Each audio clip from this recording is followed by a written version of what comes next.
Hello दोस्तों, तो स्वागत है आपका हमारे YouTube channel my target by Maurya sir पे। तो आज का इस वीडियो लेक्चर में हम लोग देखेंगे अध्याय 4 पर विविध प्रश्नावली, जो विविध प्रश्नावली था सारणी का। और जैसा कि आप जानते हैं, ये सारणी का चैप्टर है जिसे हम लोग डिटर्मिनेंट भी कहते हैं। तो इसमें हम लोग प्रश्न संख्या पहला से स्टार्ट करेंगे।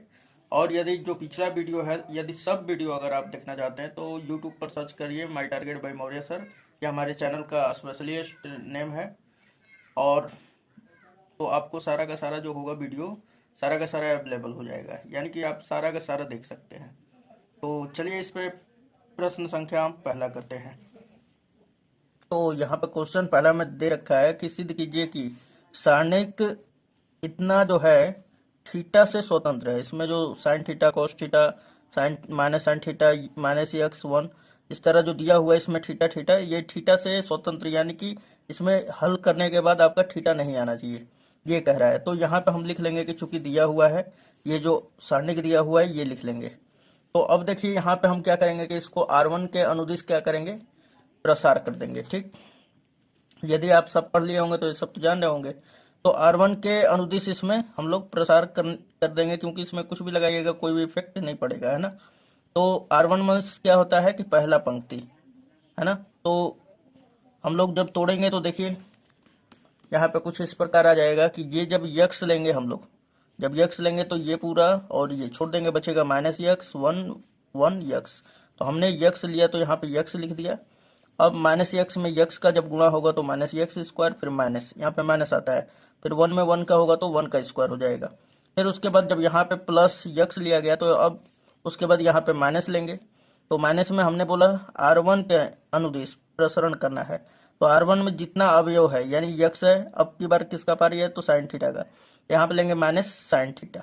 जब साइन थीटा लिया जाएगा तो ये और ये छोड़ दिया जाएगा, बचेगा minus sine theta 1 cos theta x. अब देखिए कि माइनस साइन थीटा का जो है गुणा हम यक्स से करेंगे तो क्या हो जाएगा, तो यहाँ पे माइनस यक्स को साइन थीटा हो जाएगा। फिर उसके बाद माइनस आता है फॉर्मूला से ही। उसके बाद फिर कॉस थीटा का 1 में गुणा करेंगे तो क्या हो जाएगा, कॉस थीटा। तो यहाँ पे हमने लिख दिया। अब उसके बाद अब पारी है कॉस थीटा का। तो यहाँ पे अब बताइए, यहाँ पे माइनस है तो अब क्या आएगा, प्लस। तो यहाँ पे लिखेंगे प्लस कॉस थीटा। जब कॉस थीटा लेंगे तो ये और ये छोड़ देंगे, बचेगा हमारा minus sine theta -x cos theta 1 का गुणा माइनस साइन थीटा में करेंगे तो माइनस साइन थीटा हो जाएगा। फिर उसके बाद फिर यहाँ पे आता है माइनस। तो अब देखिए यहाँ पे आता है माइनस, यहाँ पे ध्यान में रखिएगा, यहाँ पे माइनस आता है। तो cos थीटा का -x में करेंगे तो -x cos थीटा हो जाएगा। तो जब -x cos थीटा होगा और यहाँ पे पहले ही से माइनस प्रेजेंट है तो माइनस माइनस प्लस। अब ये समझ में आपको आ रहा होगा। अब देखिए, अब हम लोग क्या करते हैं कि सिंपली इसमें सारा का मल्टीप्लाई कर देंगे और जो आएगा कटा पिटा के आंसर हो जाएगा। तो देखिए कैसे क्या करेंगे, यक्स का -x² में होगा तो -x3, फिर यक्स का -1 में होगा, 1 का स्क्वायर 1 ही होता है, तो यक्स में 1 का होगा तो माइनस का यक्स। उसके बाद अब ये माइनस साइन थीटा का जो है इसमें गुणा होगा, तो ये माइनस है और ये माइनस प्लस हो जाएगा, और यक्स और ये साइन थीटा में साइन थीटा का गुणा होगा तो यक्स साइन स्क्वायर थीटा। फिर उसके बाद इस माइनस साइन थीटा का जो है अब इस माइनस कॉस थीटा में होगा तो क्या होगा, plus sine theta into cos theta. अब उसके बाद देखिए कि अब ये तो हो गया पूरा। अब ये प्लस कॉस थीटा जो है इससे भी मिलेगा और इससे भी मिलेगा, तो प्लस कॉस थीटा को माइनस साइन थीटा से जब गुणा किया जाएगा तो क्या निकल के आएगा, minus sine theta into cos theta. ठीक, आपका मर्जी कर रहा है तो ये कॉस थीटा पहले भी लिख सकते हैं, बाद में भी लिख सकते हैं। ये इसलिए लिखा गया है क्योंकि ये पूरा जो है इस पोर्शन से पूरा कट जाएगा, है ना। चलिए अब कॉस थीटा का गुणा प्लस यक्स कॉस थीटा से करेंगे तो क्या हो जाएगा, प्लस प्लस प्लस हो जाएगा, यक्स कॉस स्क्वायर थीटा हो जाएगा। अब देखिए यहाँ पे कि ये पूरा पोर्शन प्लस में है, sine theta into cos theta, और यहाँ पे ये माइनस में है पोर्शन, यानी minus sine theta into cos theta. तो ये माइनस पूरा और ये प्लस कट जाएगा। अब बचेगा क्या हमारा, तो माइनस यक्स क्यों हो गया, फिर उसके बाद माइनस यक्स लिख लेंगे। उसके बाद फिर बचा है यक्स साइन स्क्वायर थीटा, तो यहाँ पे हमने लिख लिया। उसके बाद फिर प्लस देकर ये plus x cos square theta लिख लिया हमने। अब दोनों में से क्या कॉमन है, यक्स कॉमन है, तो यक्स कॉमन कर लीजिए तो कुछ ऐसा आ जाएगा हमारा, तो ये हम लिख लिए। उसके बाद ये वाला लिख लेंगे, फिर इन दोनों में से यक्स कॉमन कर लिया हमने, यहाँ पे क्या बचा, साइन स्क्वायर थीटा, और यहाँ पे क्या बचा, प्लस कॉस स्क्वायर थीटा।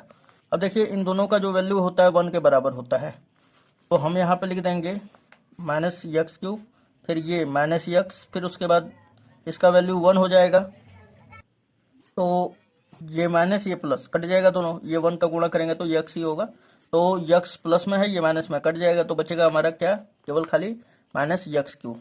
अब देखिए कि माइनस यक्स क्यू में थीटा है क्या, तो आंसर होगा नहीं, तो हम लिख देंगे कि अतः यह थीटा से स्वतंत्र है। चलिए अब क्वेश्चन नंबर 2 देख लेते हैं हम लोग। चलिए क्वेश्चन नंबर 2 देखते हैं अब।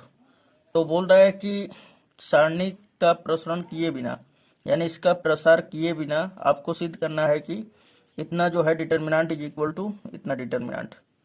तो सबसे पहले हम लोग क्या करेंगे यहाँ पर कि जो दिया हुआ है वो लिख लेते हैं। तो यहाँ पे लिखेंगे कि चूंकि दिया हुआ है इतना बराबर हमें इतना सिद्ध करना है, ठीक। तो सबसे पहले हम लोग LHS ले लेंगे। तो यहाँ पर ध्यान दीजिएगा थोड़ा सा कि यहाँ पर क्या करना है कि हमें इतना बराबर इतना लाना है। तो यहाँ पे क्या करना है हम लोगों को कि सबसे पहले LHS ले लेंगे, जो कि अभी हमने कहा। तो यहाँ पे हमने LHS ले लिया। अब ध्यान दीजिएगा कि यहाँ पे क्या करना है आपको कि R1 से R1 में हम लोग R1 से नहीं, R1 में हम लोग A का गुणा करेंगे, R2 में B का गुणा करेंगे, और R3 में C का गुणा करेंगे। तो आपको बचपन में समझ में आया होगा कि यदि हम किसी भी चीज़ का किसी भी संख्या में गुणा करते हैं तो हमें उसी संख्या से भाग भी करना पड़ता है, ताकि जो दोनों है कट के हमारा मान में परिवर्तन ना आए, ठीक, हमारा काम भी बन जाए। तो हम लोग क्या करेंगे, यहाँ पे लिखेंगे कि R1 R2 तथा R3 में A B C से गुणा तथा भाग करने पर। तो यहाँ पे हमने लिख दिया कि R1 R2 तथा R3 में A B तथा C से गुणा तथा भाग करने पर।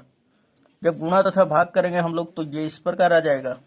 तो हमने जब A से गुणा किया, इसमें ध्यान दीजिएगा, इसमें जब हमने किया A से गुणा तो ये A स्क्वायर हो जाएगा, ये A क्यू, यहाँ पे ABC आ जाएगा जो कि दिखाई दे रहा है। यहाँ पे B स्क्वायर हो जाएगा, यहाँ पे B क्यू, यहाँ पे ABC हो जाएगा, ठीक। यहाँ पे C स्क्वायर हो जाएगा, यहाँ पे C क्यू, यहाँ पे ABC। तो ये हमने लिख लिया, और ये तो गुणा किया हमने। अब यहाँ पे भाग भी कर देंगे तो 1 में ABC, ठीक। तो इतना आपको क्लियर आउट हो गया होगा। अब यहाँ पर ध्यान दीजिए थोड़ा सा कि अब क्या करना है आप लोगों को कि अब यहाँ पे आपको RHS में देखना है। यहाँ पे 1 1 1 है, A square B square C square A Q B Q C Q है, ठीक। अब यहाँ पर देखिएगा थोड़ा सा कि यहाँ पे A square B square C square A Q B Q C Q, और यहाँ पे ABC है। तो हमारा क्वेश्चन ये उठता है कि यदि हम लोग C3 से ABC कॉमन कर लिया जाए, यानी C3 यानी तीसरे कॉलम से, तो यहाँ पे 1 1 1 बच जाएगा। तो आइए हम लोग कर लेते हैं। तो लिखेंगे हम कि C3 से ABC कॉमन करने पर। सो हमने यहाँ पे कॉमन कर लिया है, और जब कॉमन कर लेंगे तो यहाँ पे 1 में ABC तो है ही, और ABC जब यहाँ से कॉमन होगा तो हम यहाँ पे लिख देंगे। कॉमन का मतलब क्या होता है कि बाहर निकाल देना। तो हमने जब बाहर निकाला तो ये ABC से कट जाएगा 1 टाइम्स। तो यहाँ पे बचेगा क्या, ये पूरा पोर्शन क्या हो जाएगा, 1 1 1 हो जाएगा। अब यहाँ पर ध्यान दीजिए कि ये जो 1 1 1 है ना, ये यहाँ पर है, और ये वाला पोर्शन यहाँ पर है, और ये यहाँ पे है। तो यानी कि मतलब क्या करेंगे हम लोग, तो सबसे पहले हम लोग क्या करेंगे कि C1 कन्वर्ट टू C3। उसके बाद जब C1 यहाँ पे आ जाए, C3 यहाँ पे आ जाएगा और C1 यहाँ पे चला जाएगा, तो अब लिखेंगे यहाँ पे कि C2 कन्वर्ट टू C3। तो आइए हमने यहाँ पे लिख दिया है। तो हमने लिखा है पहला कि पहले कॉलम को तीसरे कॉलम से बदलने पर, यानी इस कॉलम को इसके जगह पे रखने पे, और दूसरे कॉलम को, ये वाले को तीसरे कॉलम पे रखने पे, फिर ये वाला जो यहाँ पे आ जाएगा उसको यहाँ पे रख देंगे और इसको यहाँ पर। सो हमारा बदल के, ये तो आप समझ रहे होंगे। तो यहाँ पर हमने लिख दिया। अब बात उठ रहा होगा कि यहाँ पे क्वेश्चन अराइज हो रहा है कि यहाँ पे माइनस का होल स्क्वायर क्यों किए हैं। तो यहाँ पे आप कॉन्सेप्ट में आपको पढ़ा दिया गया होगा, और हम भी पढ़ाए हैं। अगर आप कॉन्सेप्ट का वीडियो नहीं देखे तो मेरे प्ले लिस्ट में पढ़ा है, उसको देख लें ताकि आपका जो कंप्लीट हो जाए, ठीक। अब यहाँ पे देखिए कि यदि 2 कॉलम को, नियम सुनिएगा ध्यान से, यदि 2 कॉलम को परस्पर बदला जाता है तो जो डिटर्मिनेंट का वैल्यू होता है पहले के अपेक्षा ऋणात्मक हो जाता है उसका मान। उसके मान में परिवर्तन नहीं आता है, बस चिन्ह में परिवर्तन आ जाता है। तो जब एक बार हमने बदला तो एक माइनस आया बाहर, जब दो बार बदलूंगा तो दो को माइनस आएगा, तो यहाँ पे माइनस का होल स्क्वायर लिख दिया हमने। तो अब आपको समझ में आ गया होगा। तो ये माइनस का होल स्क्वायर जब करेंगे तो ये क्या हो जाएगा, प्लस में बदल जाता है। माइनस माइनस क्या होता है, प्लस। तो ये पुनः प्लस में ही हो जाएगा, तो ये वाला पूरा उसी तरह उतर जाएगा। सो हम कह देंगे कि LHS is equal to RHS, proved. अब क्वेश्चन नंबर तीसरा हम लोग देखते हैं। तो अब क्वेश्चन नंबर हम तीसरा देखेंगे। तो यहाँ पे ये डिटर्मिनेंट दे दिया है, बोल रहा है का मान ज्ञात कीजिए। तो यहाँ पे जो दिया हुआ है वो लिख लेंगे। तो यहाँ पे लिखेंगे कि चूंकि दिया हुआ है, जो डिटर्मिनेंट दिया हुआ है वो हम लिख लेंगे कि चूंकि दिया हुआ है। ये पूरा डिटर्मिनेंट लिखने के बाद अब क्या करेंगे हम लोग, तो अब यहाँ पर तो कोई परिवर्तन करना नहीं बनेगा। तो सिंपली अब क्या कीजिए कि ऐसा जब भी क्वेश्चन देखिएगा तो आप इसे जिधर जीरो, जिस पंक्ति या जिस स्तंभ में जीरो की संख्या अधिक होती है उधर से ही प्रसार कर दिया जाता है। तो यहाँ पे ध्यान दीजिए कि यहाँ पे R1 में कोई जीरो नहीं है, R2 में तो है एक जीरो, या हम इसे ये भी तो कह सकते हैं C3 में भी तो मिल जाएगा। तो हम लोग लिख देते हैं, मैं कर दे रहा हूँ यहाँ पे C3 का अनुदिश। आप किसी के पहले पंक्ति, दूसरे पंक्ति या तीसरे पंक्ति या पहला स्तंभ दूसरा स्तंभ किसी के अकॉर्डिंग अगर आप प्रसार कर रहे हैं इस सारणी का तो कोई दिक्कत नहीं होगा, ठीक। तो यहाँ पे मैंने लिख दिया कि C3 का अनुदिश प्रसार करने पर। तो C3 क्या है हमारा, तो ये है पूरा तीसरा कॉलम। तो हमने लिख दिया यहाँ पे कि C3 के सापेक्ष प्रसार करने पर। अब देखिए प्रसार कुछ इस प्रकार हमने किया है। तो यहाँ पे माइनस साइन अल्फा ले लिया। जब माइनस साइन अल्फा लेंगे तो इसको पूरा छोड़ देंगे जिस स्तंभ में है और जिस पंक्ति में, ये वाले को भी। अब बचा क्या, ये चीज बचा है, ठीक। तो माइनस साइन बीटा का जो है गुणा हम sine alpha into sine beta में करेंगे, ठीक। तो यहाँ पे हमने लिख दिया, ध्यान दीजिएगा कि ये माइनस साइन बीटा का जो है साइन बीटा में होगा तो क्या हो जाएगा, साइन स्क्वायर बीटा, और यहाँ पे क्या हो जाएगा, साइन अल्फा। तो यहाँ पे हमने लिख दिया ये माइनस और ये प्लस, तो क्या हो जाएगा माइनस। तो यहाँ पे minus sine alpha into sine square beta. उसके बाद फिर यहाँ पे सूत्र आता है माइनस का, तो यहाँ पे माइनस लिख देंगे। उसके बाद इसका गुणा इसमें करेंगे। तो यहाँ पे ध्यान दीजिए कि कॉस बीटा है, कॉस बीटा में होगा तो कॉस स्क्वायर बीटा हमने लिख दिया। उसके बाद यहाँ पे साइन अल्फा है तो साइन अल्फा हमने लिख दिया। फिर यहाँ पे ये इसका कहानी खत्म। अब ये पहला हमने लिया, अब दूसरा लेंगे। तो यहाँ पे प्लस आता है तो अब यो ही माइनस में था, तो यहाँ पर हमने ये माइनस जीरो ले लिया, ठीक। तो माइनस जीरो लिया तो अब किसी भी पंक्ति को लीजिए और गुणा कीजिए तो सारा जीरो ही हो जाएगा जीरो के साथ, ठीक। अब उसके बाद अब तीसरे वाले का नंबर लगाते हैं। तो यहाँ पे तीसरे वाले के लिए क्या हो जाएगा, यहाँ पे प्लस था, यहाँ पे माइनस, तो यहाँ पे आ जाएगा अब प्लस। तो हमने लिख लिया यहाँ पर प्लस कॉस अल्फा। यहाँ पे कॉस अल्फा है तो इसलिए यहाँ पे कॉस अल्फा। जब कॉस अल्फा लेंगे ना तो ये पूरा, यानी कि ये तीसरा वाला जो पंक्ति है इसे छोड़ देंगे पूरा, और तीसरा स्तंभ भी छोड़ देंगे। तो बचेगा क्या, ये और ये पार्ट और कॉस बीटा। अब देखिए कि इसका जो है गुणा हम तिर्यक गुणा करते हैं, यानी कि इसका इसमें और इसका इसमें गुणा करेंगे, ठीक। तो कॉस बीटा का इसमें जब करेंगे तो ये क्या हो जाएगा, cos alpha into cos square beta. तो यहाँ पे हमने प्लस कॉस अल्फा इंटू यहाँ पे लिख दिया, जगह नहीं था इसलिए, cos alpha into cos square beta. फिर प्लस का सिंबल माइनस का रहता है, लेकिन यहाँ पर देखिए कि अब क्या करेंगे कि माइनस का तो यहाँ पे रहेगा प्रेजेंट। अब यहाँ पे गुणा करेंगे हम लोग किसका, तो माइनस साइन बीटा का इसमें करेंगे। तो क्या हो जाएगा हमारा, तो हमने इसको सुधार दिया। माइनस साइन बीटा का जो है इसमें गुणा होगा तो क्या हो जाएगा, minus cos alpha into sine square beta, ठीक। तो यहाँ पे हमने लिख दिया है, तो यहाँ पे माइनस और माइनस क्या हो जाएगा, प्लस हो जाएगा। तो यहाँ पे वही लिख दिया गया है, cos alpha into sine square beta. अब देखिए यहाँ पे थोड़ा सा आपको समझाना पड़ेगा।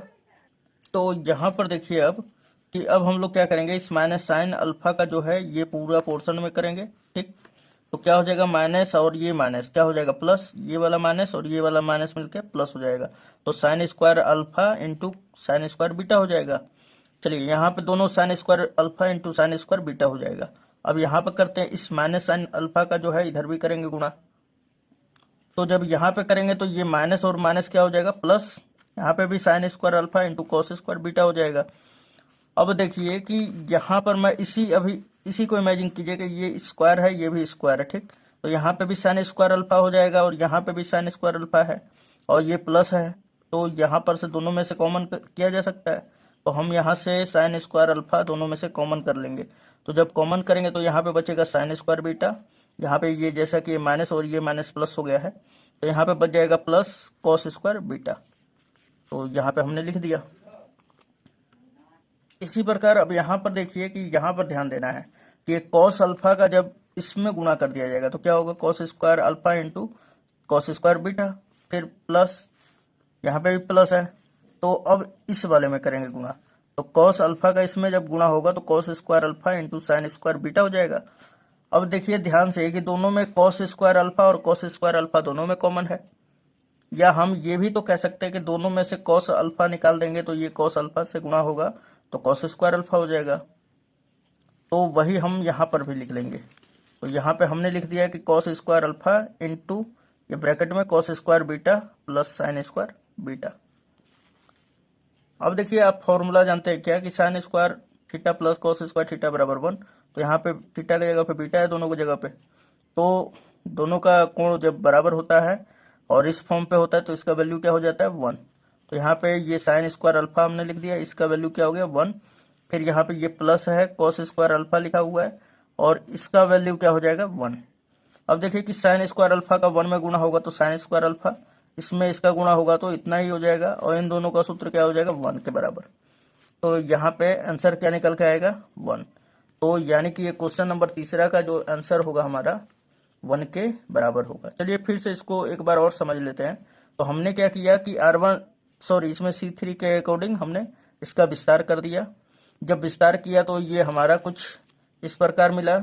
अब उसके बाद इसका गुणा पहले इसमें किया हमने, फिर इसमें किया, फिर उसके बाद दोनों में से साइन स्क्वायर अल्फा हमने कॉमन कर लिया, बचा हमारा क्या, यहाँ पे बच गया साइन स्क्वायर बीटा प्लस यहाँ पे कॉस स्क्वायर बीटा, जो कि इसका वैल्यू क्या हो जाता है 1 के बराबर होता है। उसी प्रकार इसमें से भी दोनों में से कॉमन कर लेंगे या गुणा कर देंगे दोनों में, फिर कॉमन कर लेंगे, ठीक। तो यहाँ पे कॉस स्क्वायर अल्फा बाहर निकल जाएगा, यहाँ पे बचेगा cos square beta plus sine square beta. अब इन दोनों का भी वैल्यू क्या हो जाएगा 1 के बराबर। तो फिर तो अब आप समझ ही रहे होंगे। तो ये क्वेश्चन नंबर तीसरा भी कंप्लीट हुआ। चलिए क्वेश्चन नंबर 4 देखते हैं। तो उम्मीद है दोस्तों ये क्वेश्चन नंबर 3 तक आपको समझ में आया होगा। यदि आपको अच्छा लगता है वीडियो तो अपने दोस्तों में शेयर करें। यदि हमारे चैनल पर नए हैं तो सब्सक्राइब जरूर कर लें, पुराने हैं तो बेल आइकन ऑन जरूर रखें ताकि जो आने वाला लेटेस्ट वीडियो का नोटिफिकेशन होगा वो आप तक पहुंच जाएगा। सो धन्यवाद, नेक्स्ट वीडियो मिलते हैं, नमस्कार।